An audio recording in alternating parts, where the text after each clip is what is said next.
Letitia James has spent years screaming that no one is above the law. But now that the spotlight has been turned on her, she's unraveling. But before we break this down, please be sure to like, comment, and share. At Explain America, your support really helps keep common sense journalism alive. Now, here's what happened. The Biden-appointed head of the Federal Housing Finance Agency, as we've spoken about before, officially referred Letitia James to the DOJ for possible mortgage fraud. That's right. While James was chasing Trump over accounting estimates with no victim, she may have been falsifying records to get better loan terms on a property she didn't actually live in.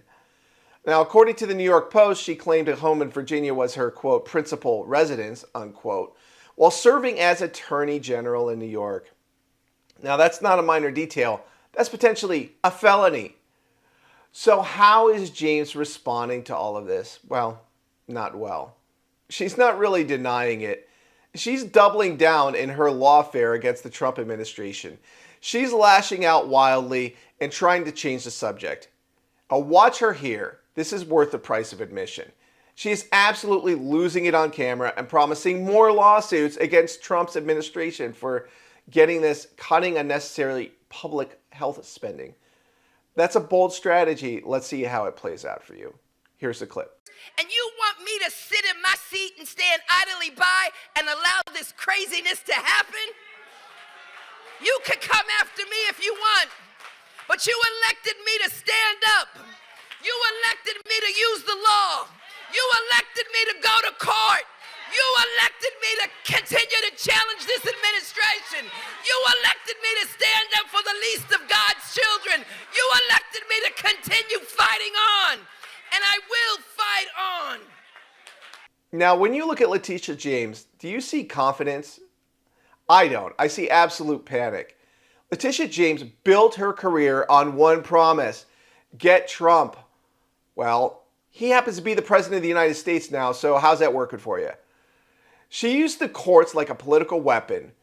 She ran for office vowing to get Trump and dig in until she found something, anything she could use.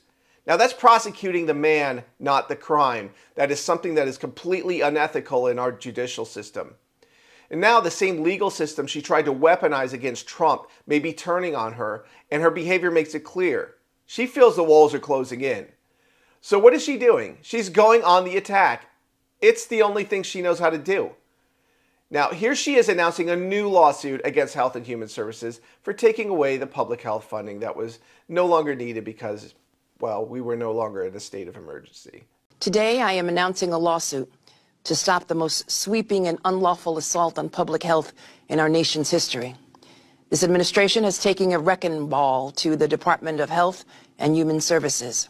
HHS is responsible for protecting and preserving public health.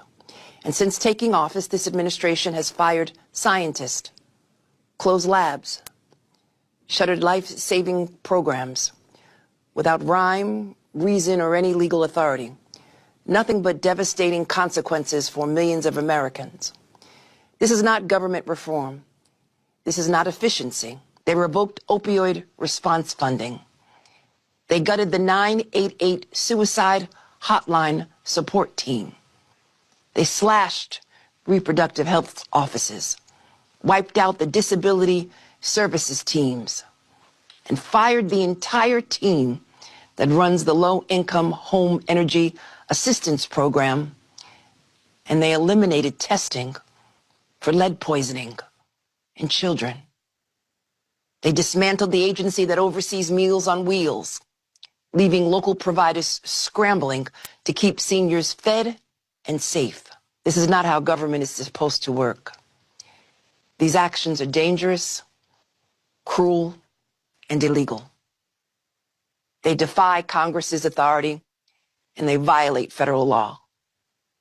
And that is why today I am leading a lawsuit joined by Democratic attorneys general across the country to stop this administration from tearing down our public health infrastructure. We are asking the court to halt the unlawful dismantling of HHS, to stop the mass firings, and to restore the life-saving programs that millions of Americans depend on. Now, Letitia James may be masquerading as a public prosecutor who is just looking out for the people of New York. But in reality, she has weaponized her state AG office to become a servant of the radical left, carrying out unprecedented lawfare against a duly elected president and defying the will of the American people. It's no surprise then that she would invite legal scrutiny of her own affairs. And now if she did the crime, she must do the time. You remember, Letitia, nobody is above the law. This has been Kyle Becker with Explain America.